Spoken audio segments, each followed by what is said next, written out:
fois l'évangile de Marc, chapitre 2. Et je vais lire un passage plus long. Je vais relire le passage de la semaine dernière, et on va continuer jusqu'à la fin du chapitre. Parce que mon thème, ma discussion, c'est comment Jésus répond aux questions de ses ennemis. Comment il répond? Donc, il y aura 3 questions.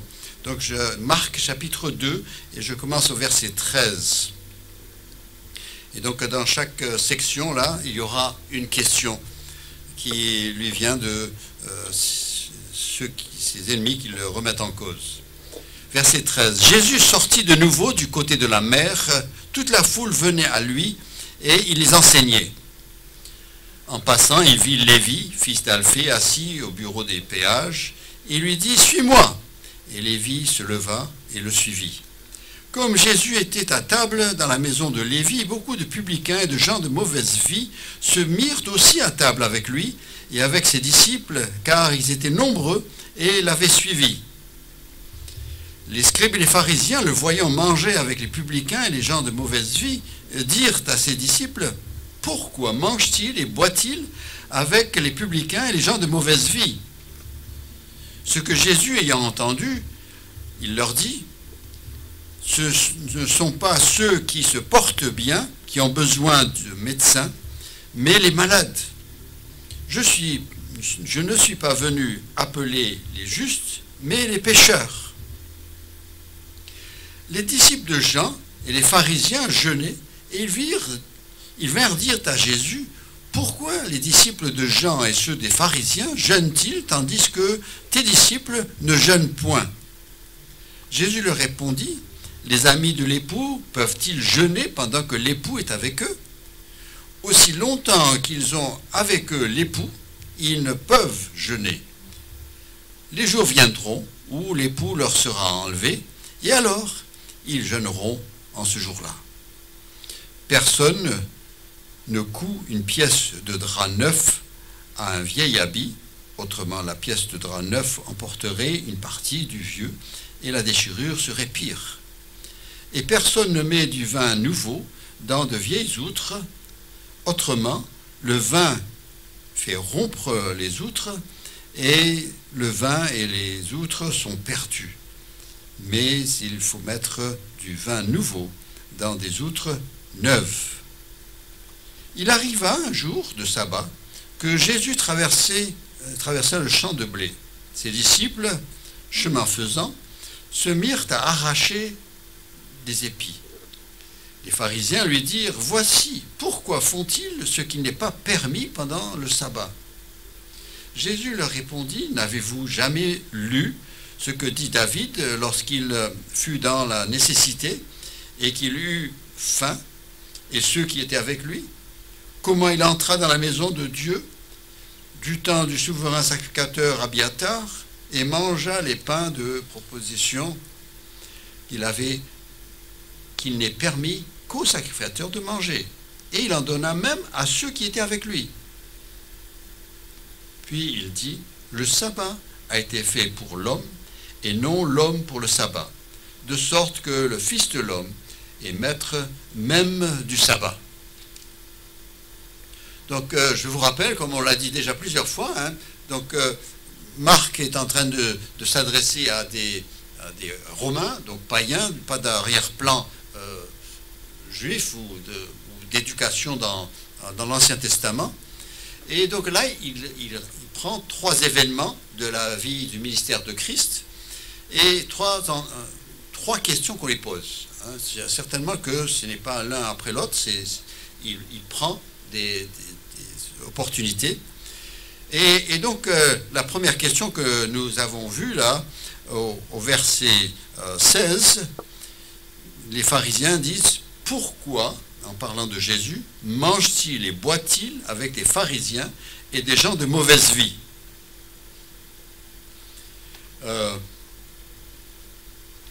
La deuxième question que nous avons vue, c'est au verset 18, il dit « Pourquoi les disciples de Jean et ceux des pharisiens jeûnent-ils, tandis que tes disciples ne jeûnent point ?» Et puis la troisième question, eh bien, c'est verset 24, il dit « Voici pourquoi font-ils ce qui n'est pas permis pendant le sabbat ?» Trois questions qu'on pose à Jésus. En fait, on se rend très vite compte que les questions ne sont pas là pour apprendre, mais plutôt pour accuser. Hein, l'intention, c'est de lui dire qu'il est dans le tort. Et ce que nous remarquons, c'est que ces questions ont à faire avec les traditions, les habitudes, les coutumes, et non pas avec des points théologiques. Et c'est vrai que et Jésus ne va pas prendre beaucoup de temps pour répondre. Pourquoi? Parce que justement, ce ne sont pas des points sur lesquels nous avons besoin de souvent discuter. Des points de doctrine fondamentaux. Et vous-même, il y en avait à l'époque de Jésus, il y en a encore de nos jours. Toutes les églises ne font pas les choses exactement de la même manière. Et ce n'est pas nécessaire d'aller. Et il n'y en a pas un qui a plus raison que l'autre. Tous ont des bonnes raisons pour ce qu'ils font. Et là, Jésus, eh bien, il va répondre. Et ce qui intéresse surtout ce matin, c'est de voir comment Jésus répond. Ce n'est pas tellement le sujet, mais c'est de voir comment Jésus répond à ces questions. Parce que nous sommes souvent dans des situations où comment est-ce que nous allons répondre. Et le but, bien sûr, dans nos réponses, c'est pas de démolir quelqu'un, c'est pas de rabaisser quelqu'un, d'humilier, mais plutôt d'apporter une réponse. Et Jésus est là, et Jésus, ce que nous voyons, c'est que Jésus n'est pas enclin à se soumettre à une tradition. C'est pas parce que tout le monde le fait, c'est pas parce que tout le monde dit qu'on doit le faire, qu'il va le faire. Pour lui, il fait une distinction entre l'autorité de la parole de Dieu, ce que Dieu dit de faire, et ce que les hommes ont construit par la suite sur des termes bibliques, bien sûr, hein, mais des applications qui viennent plutôt des hommes et qui deviennent des traditions. Et plus un mouvement religieux prend de l'âge, plus il accumule des traditions. Hein. Même si, même nos milieux évangéliques, maintenant, ils sont assez âgés pour avoir des petites habitudes aussi. Mais, en fait, quand ces questions, cette première question, par exemple, pourquoi est-ce que Jésus mange-t-il avec les publicains et les gens de mauvaise vie? Et tout de suite, c'est une accusation de la moralité de Jésus. Qu'est-ce que c'est que ça? Que qu'est-ce que tu as à faire avec ces gens-là? Pourquoi est-ce que tu te mélanges avec ces gens-là? Pourquoi? C'est des gens qui ne sont pas bien, c'est des gens qui ne veulent pas suivre la loi. Pourquoi est-ce que tu es avec eux? Et on l'accuse d'immoralité. Mais par la seconde, quand il manquait de respect, il y a des gens qui sont en train de jeûner, et vous ne jeûnez pas. Et c'est un manque de respect pour ceux qui sont dans la tristesse. Et puis dans la troisième, eh bien, ce sera sur un point de la loi, mais une application, ils vont l'accuser de ne pas respecter le sabbat. Mais remarquez que nous ne devons...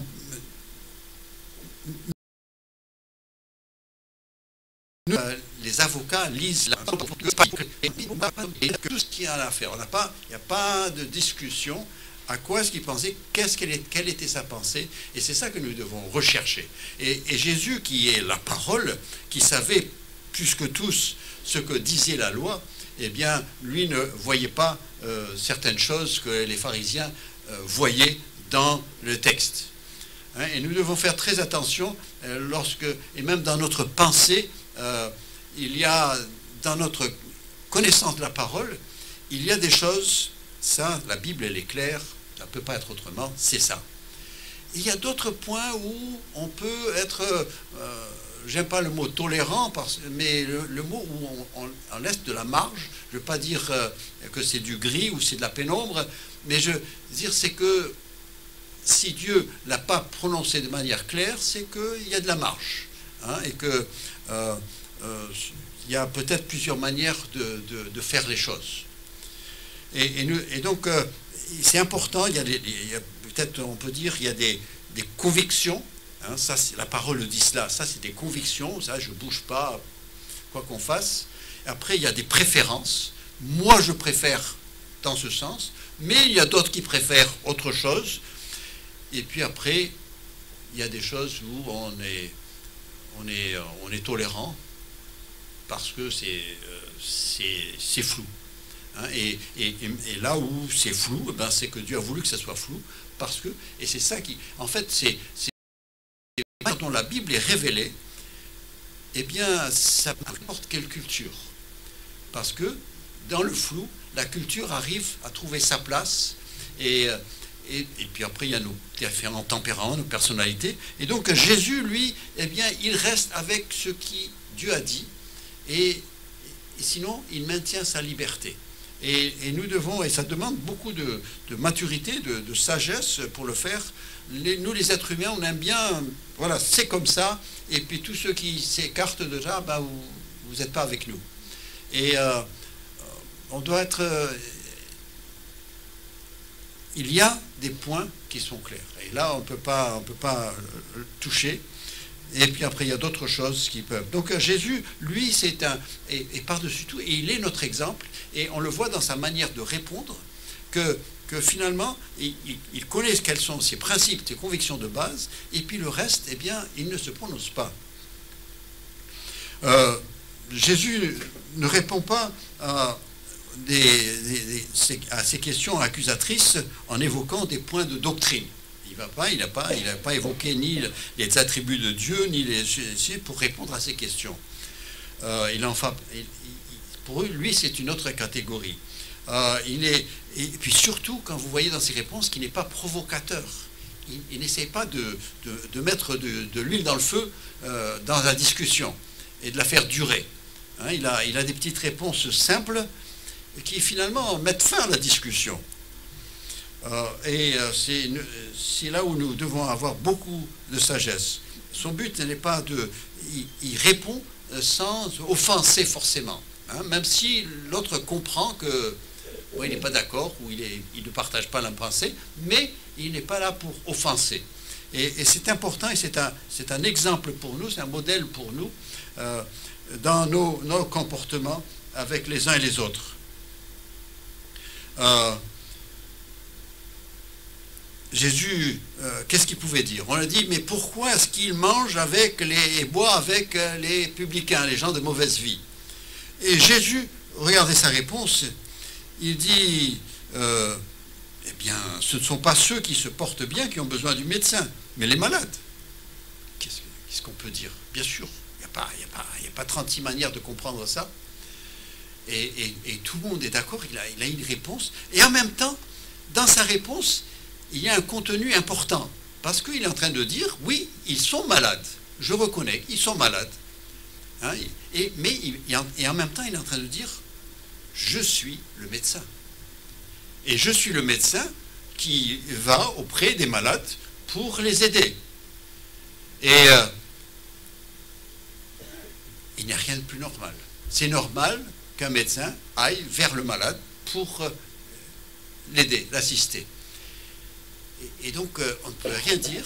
Et en même temps, Jésus est en train de dire, vous savez, je suis le médecin pour les malades. Et il dira, hein, il n'est pas en train de dire tout le monde est bon, tout le monde est beau, tout le monde est gentil.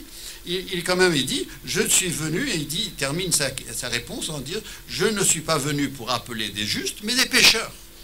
Il dit, il y a des pécheurs, il y a un problème de péché, et je suis venu pour le régler.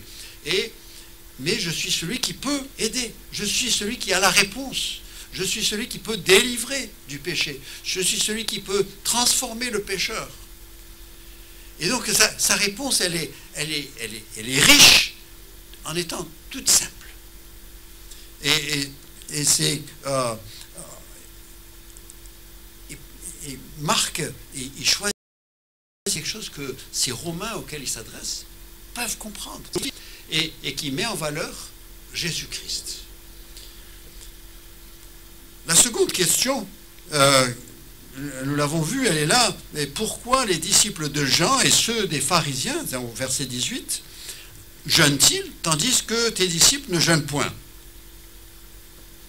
Au début du verset 18, il nous dit que les disciples de Jean et les pharisiens jeûnaient. Donc ils étaient à jeun, mais ils trouvaient que Jésus et les disciples, eux, ne jeûnaient pas. Et ça les dérangeait. C'est vrai, je ne sais pas si vous avez eu affaire avec des gens qui jeûnent. Très vite, ils vous informent qu'ils jeûnent, et puis ils demandent pourquoi tu ne jeûnes pas. Ils sont toujours... ça a toujours été, ça doit être la nature humaine qui est comme ça. Mais ils sont en train de l'accuser, ils disent, mais toi tu ne jeûnes pas. C'est le jour où on doit jeûner. En fait, si vous lisez l'Ancien Testament, les pharisiens, eux, jeûnaient 2 fois par semaine. Ils avaient 2 jeûnes par semaine. La prière du pharisien, ils disaient, Seigneur, moi, je jeûne 2 fois par semaine.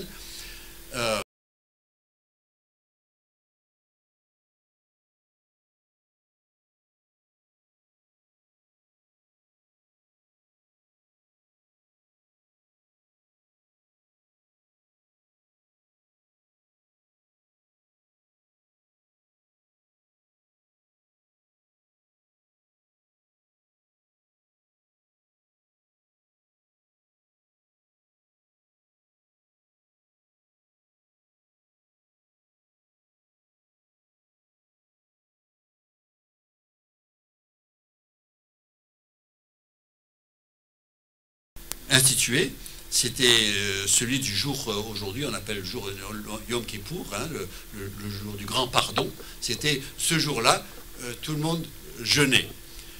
Et c'est les seuls jeûnes. Sinon, dans l'Ancien Testament, c'était dans des périodes de tristesse et où il voulait demander à Dieu une intervention, et donc il jeûnait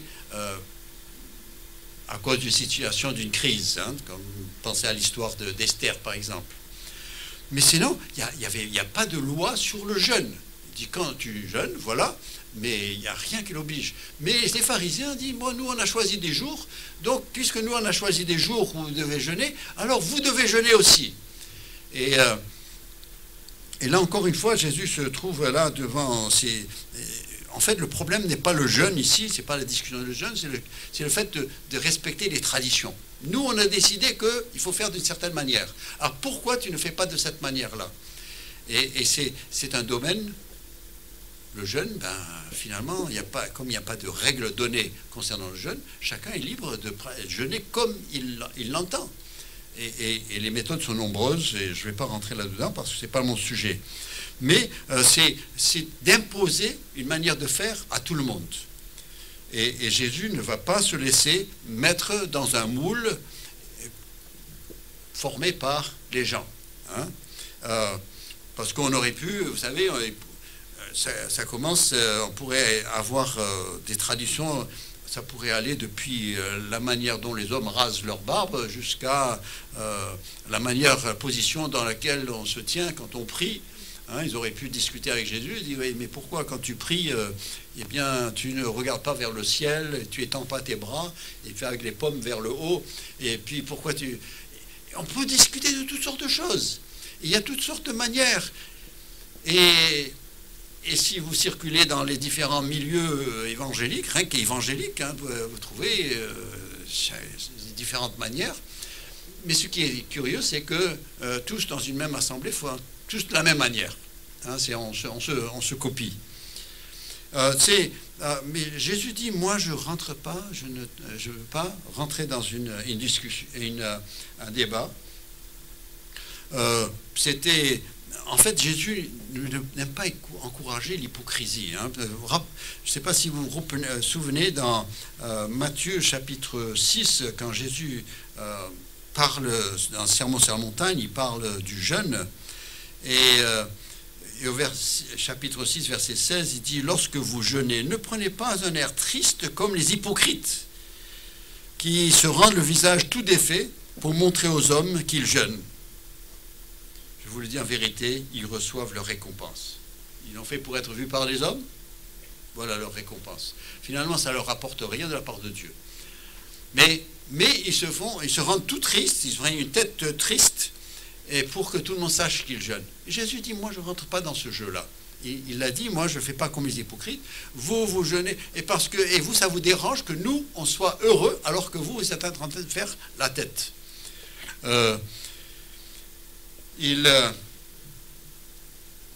Mais encore une fois, Jésus ne dit rien. Il ne dit pas, ben, vous êtes une bande d'hypocrites, en fait, vous jeûnez parce que vous êtes obligés, mais en fait, et parce que vous êtes obligés, et vous souffrez, donc vous voulez que les autres souffrent aussi, et donc vous insistez. Il dit, il ne rentre pas dans cette discussion. Jésus, finalement, regardez sa réponse au verset 19, il dit, Jésus leur répondit, les amis de l'époux peuvent-ils jeûner pendant que l'époux est avec eux? Aussi longtemps qu'ils ont avec eux l'époux, ils ne peuvent jeûner. À un mariage, on ne jeûne pas. Quand c'est un jour de fête, on ne jeûne pas. Et tout le monde le sait. C'est vrai dans toutes les cultures. Et Jésus répond et dit, mais bon, quand il y a l'époux qui est présent, on ne jeûne pas. Oui. Mais qu'est-ce qu'il est en train de dire par là? Il dit, mais l'époux est présent. Et il parle de lui-même. L'époux est présent. Et les amis de l'époux sont là. Et il dit, nous c'est un moment de joie. Mes disciples sont dans la joie parce qu'ils sont avec l'époux. Et il dit, bon, viendra le jour où l'époux sera enlevé. Et puis là, ils ne seront pas dans la joie. Et là, ils pourront jeûner s'ils veulent. Hein, et imaginez rapidement, là, vous rappelez ils ont été dans la chambre haute, hein, la semaine sainte, et puis après le jardin de Gethsémanée, Jésus a été enlevé, et certainement qu'eux, ils n'avaient pas plus envie de manger, là. Tout d'un coup, toute leur espérance, toute leur vie s'effondre. Ils sont dans les grandes tristesses. Et il n'y a aucune manifestation de joie. L'époux est enlevé. Et ce n'est que... après la résurrection de Christ, et quand Christ, et là ils ont du mal à comprendre sa résurrection parce qu'ils n'avaient pas fait attention à ce qu'il disait, mais quand il s'est présenté, eh bien, il nous dit que,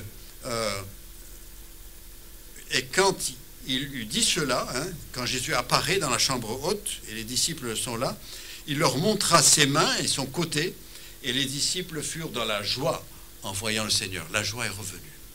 Quand l'époux est présent, on est dans la joie. Maintenant, nous en tant qu'enfants de Dieu aujourd'hui, eh ben, l'époux il est présent, Jésus est avec nous. Hein. Et toujours, nous sommes dans la joie. Et comme disait le frère tout à l'heure, il dit, même quand dans les difficultés, il y a une joie qui persiste, parce que le Seigneur est là. Et c'est plus sur notre joie, c'est la présence de l'époux. C'est la présence du Seigneur qui fait la différence. Ce n'est pas l'état physique dans lequel je me trouve, ce n'est pas l'état de mon compte en banque, ce n'est pas le fait que mes amis ne sont pas là, c'est le fait que Jésus soit là, qui fait notre joie. Il y a une différence entre le plaisir et la joie.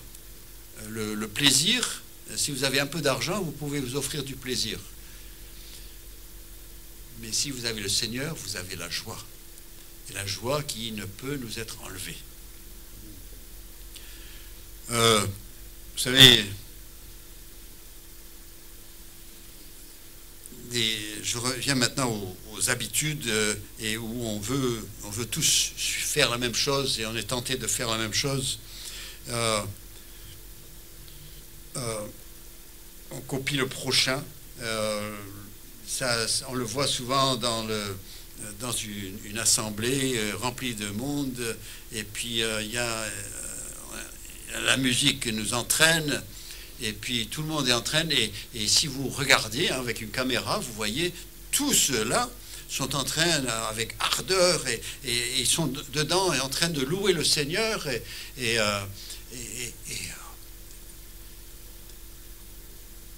mais on est en train de louer, on croit qu'on est en train de louer le Seigneur.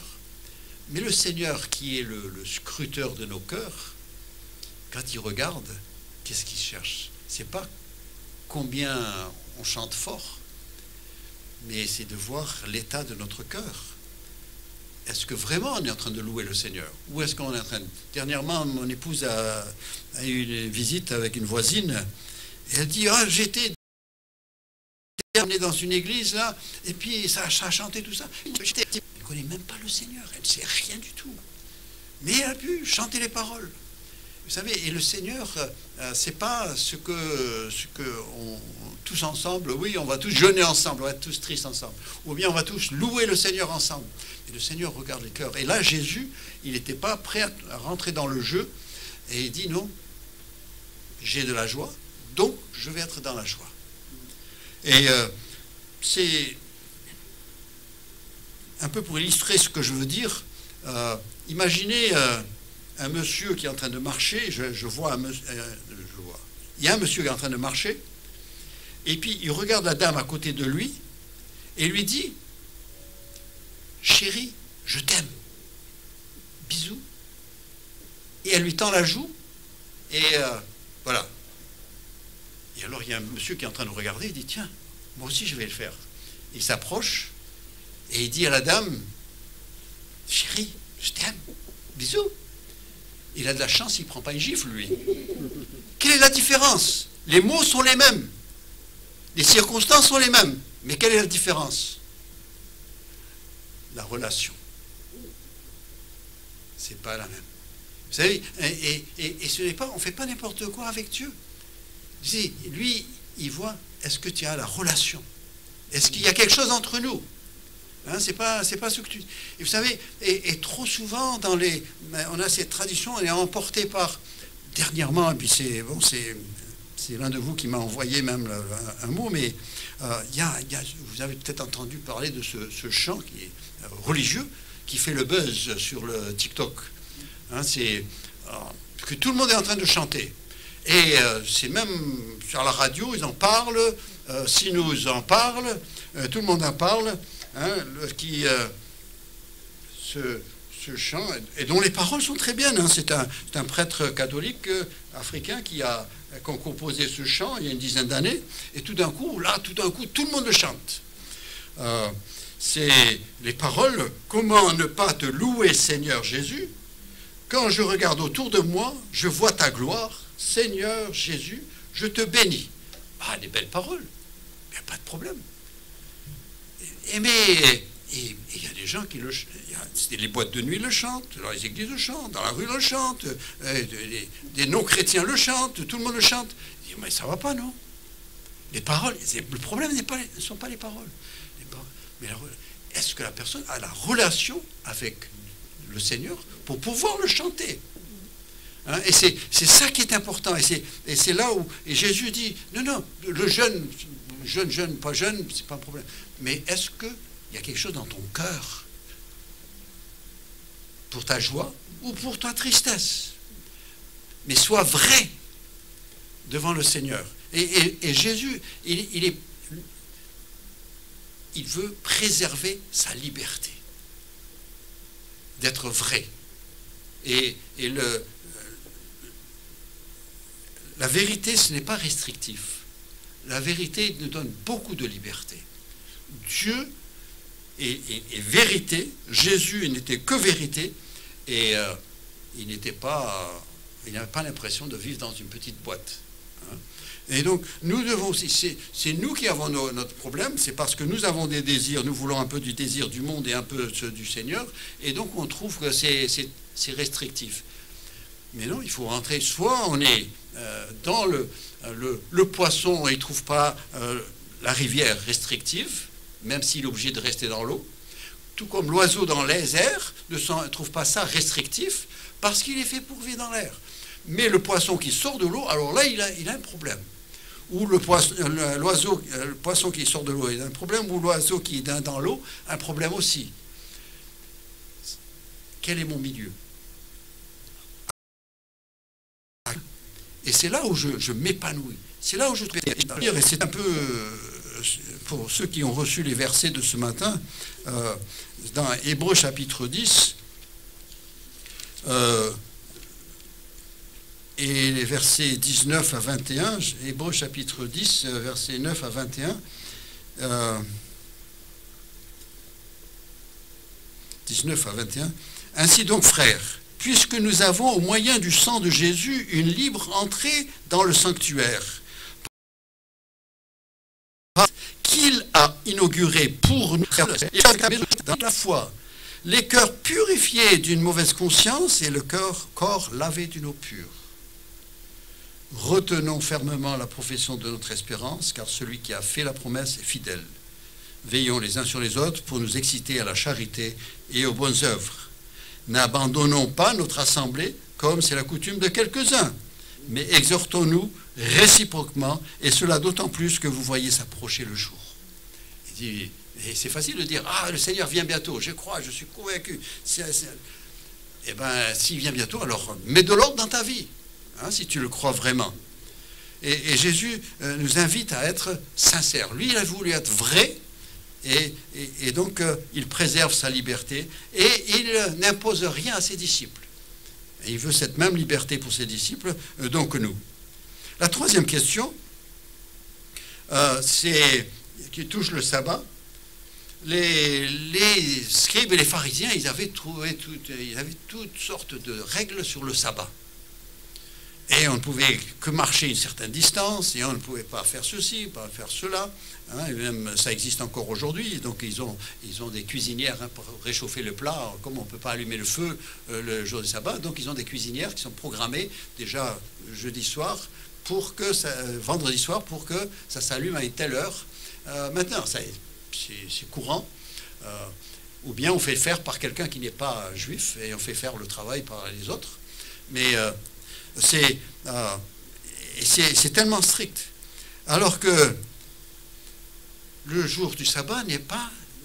Dieu n'a pas donné le jour du sabbat pour que ça soit un fardeau, que ça soit pénible. On dit, on ne peut rien faire. Il y a quelques années, je me rappelle, quand les gens ils allaient en Angleterre, ils disaient, ah, surtout ne va pas le dimanche. Ah, tout est fermé, il n'y a rien qui se passe. Parce que la tradition, c'était que tout était fermé, il n'y avait rien le dimanche. Et donc, le dimanche n'est pas fait pour être, ou le jour du sabbat, le jour du Seigneur, n'est pas fait pour être un fardeau, mais un moment en fait, où on se consacre à la reconnaissance, aux actions de grâce, à l'adoration, à des gestes fraternels, à des rencontres, tout ce que le Seigneur a pour nous.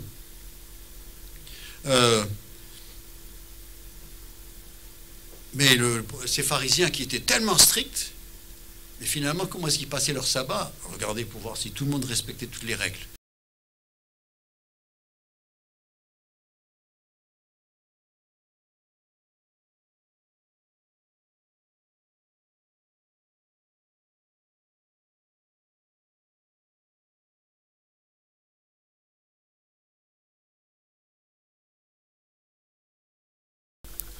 Adorer le Seigneur ce jour-là s'ils sont en train de regarder chez les autres, regarder les défauts. Et les disciples avaient à peine pris quelques épis et puis qu'ils ont frotté ensemble et mangé parce qu'ils avaient faim. Et tout de suite, il y avait des pharisiens là pour les accuser. Et Jésus, dans sa réponse, et encore une fois, sa réponse, elle est simple. Il dit, écoutez, le sabbat a été fait pour l'homme et non l'homme pour le sabbat. C'est-à-dire, en fait, Dieu lui réserve un jour où il peut s'exprimer, où il est enfin libre, et où les responsabilités sont mises de côté, où il est libre de vraiment rendre grâce au Seigneur et de louer le Seigneur de la création. Hein, on dit la création, c'est Dieu a programmé la chose pour que ce soit ainsi. Et aujourd'hui, ce n'est pas le samedi le jour du Seigneur, mais on appelle le jour du Seigneur, en fait, le dimanche, le jour de la résurrection du Seigneur. Hein, depuis la résurrection du Seigneur, et donc le premier jour de la semaine, dans le calendrier juif, c'est le dimanche.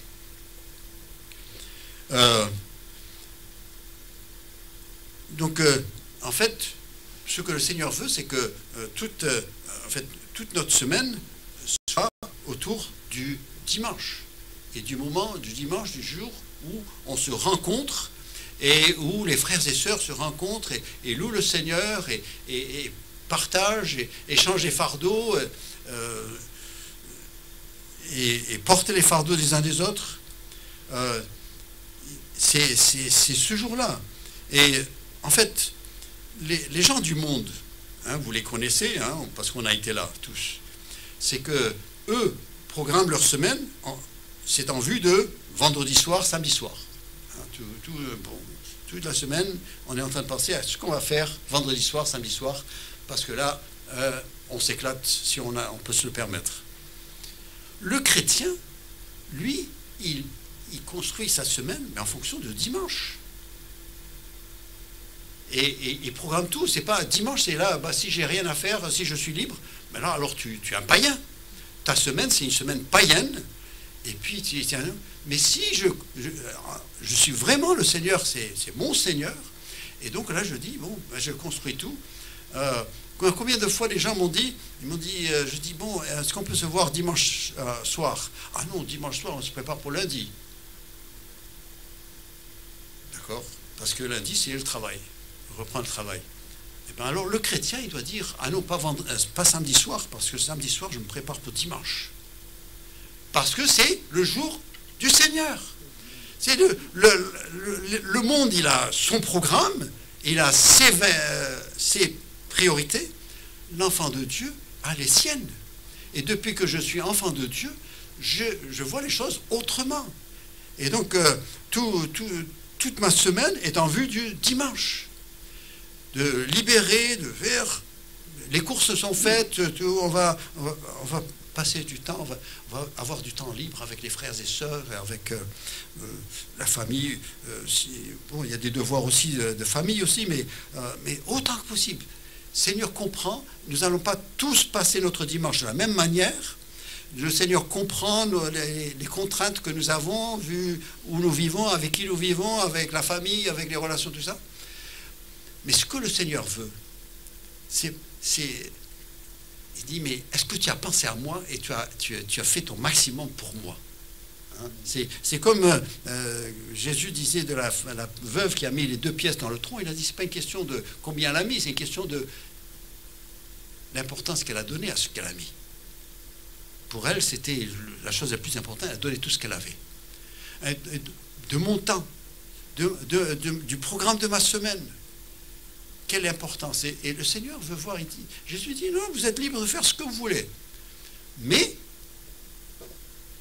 c'est à moi d'interpréter ce que vous faites. Et de voir ce qu'il y a dans votre cœur. Et donc, nous ne voulons pas avoir des lois strictes, mais nous voulons des priorités. Et puis après, chacun est libre au sein des contraintes qu'il a, hein, parce que mais c'est autant que possible, eh bien,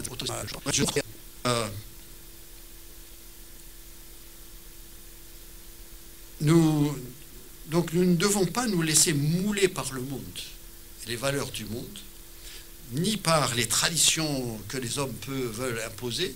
On a essayé même d'imposer des choses sur Jésus, et lui, il a refusé. Et nous devons aussi, si nous sommes enfants de Dieu, il y a des choses que nous allons refuser de faire parce que nous sommes au Seigneur. Il nous a libérés et nous vivons, excusez-moi l'expression, mais on danse à une autre musique qu'eux. Hein, et donc nous avons une autre vie, d'autres valeurs. Et nous sommes là, parfois on peut partager avec le monde, il y a des moments où ça se recoupe, il y a des moments où ça ne se recoupe pas. Mais nous sommes au Seigneur. Jésus a vécu la même chose. Et nous ne sommes pas meilleurs que lui. Mais surtout, Jésus a dit, les libertés que Dieu me donne, je veux les garder. Et on ne va pas me les enlever. Et on ne va pas le restreindre. Et Jésus était... certains veulent dire de lui qu'il était révolutionnaire, mais il n'était pas révolutionnaire. Il vivait la liberté que Dieu permettait. Et Dieu est généreux, il veut notre bien, il ne cherche pas à nous embêter, nous faire souffrir. Il n'a rien à gagner de nous voir souffrir, il n'a rien à... il veut notre bien. Hein? Parfois, on a des passages difficiles, parce que nous sommes dans le monde, parce que... mais on garde les yeux fixés sur le Seigneur. et toujours. Et puis, pour ce qui est des réponses, et que le Seigneur nous donne à tous la sagesse de quand quelqu'un nous pose une question, si ce n'est pas des choses de conviction où la Bible est claire là-dessus, eh bien de savoir répondre, de montrer du respect aux personnes, et notre compréhension de la chose, et puis aussi, et en même temps, de communiquer une vérité. Jésus a communiqué le fait qu'il était le médecin pour les pécheurs, il a communiqué le fait qu'il était l'époux pour les disciples, et puis troisièmement, eh bien, il a montré que le sabbat, eh bien, est là pour nous aider. Le jour du repos est là pour nous aider, nous assister dans notre relation avec Dieu. Et donc que le Seigneur nous aide à vraiment évaluer notre vie et à vraiment avoir de penser comme lui. Et c'est là où nous allons trouver la joie de notre marche avec le Seigneur. Et que le Seigneur nous aide. Et en même temps, si, comme Jésus a dit, je suis le médecin du pécheur, si on n'a pas cette relation qui nous permet d'avoir ça avec une relation intime avec Jésus, de pouvoir, quand je dis les paroles de louange, qu'ils les prennent comme de la louange qui vient d'un cœur, eh bien si je n'ai pas cette relation, ben je peux l'avoir. Il suffit de venir à Jésus, contrit, confesser ses péchés, dire Dieu, je veux ton pardon, je veux être à toi.